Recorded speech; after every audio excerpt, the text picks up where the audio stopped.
Alors, on est au QCM4 de 2019. On veut calculer la limite de la fonction f exponentielle de x sur 2 plus exponentielle de x en plus l'infini et en moins l'infini.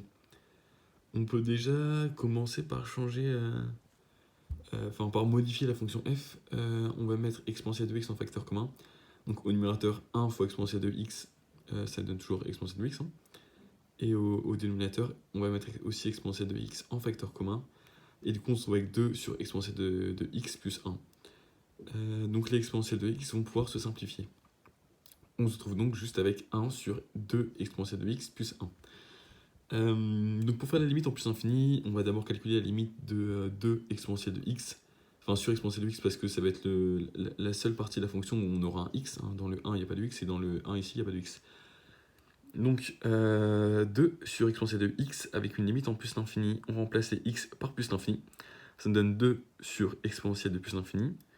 2 sur plus l'infini parce que l'exponentielle de plus l'infini, c'est plus l'infini. Et donc 2 sur plus l'infini, c'est 2 sur un nombre très très très grand, ça donne 0. Du coup, si on fait la limite de plus l'infini de la fonction f, ça donne 1 sur 0. Le 0, ça correspond au 2 sur exponentielle de x qu'on avait là, c'est ce que j'ai entre en rouge. 1 sur 0 plus 1. 0 plus 1, ça fait 1. 1 sur 1 égale 1, ça donne 1. Donc la limite de f en plus l'infini, c'est 1. Et en moins l'infini, on va utiliser le même principe.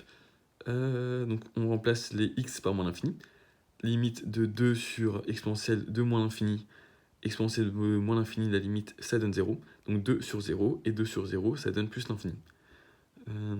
Et du coup, limite de f en moins l'infini, c'est 1 sur plus l'infini, plus 1. Donc 1 sur plus l'infini, et 1 divisé par un très très grand, ça donne 0. Donc on se retrouve avec en plus l'infini, la limite, ça sera 1, et en moins l'infini, la limite, ça sera 0. Donc c'est la réponse E.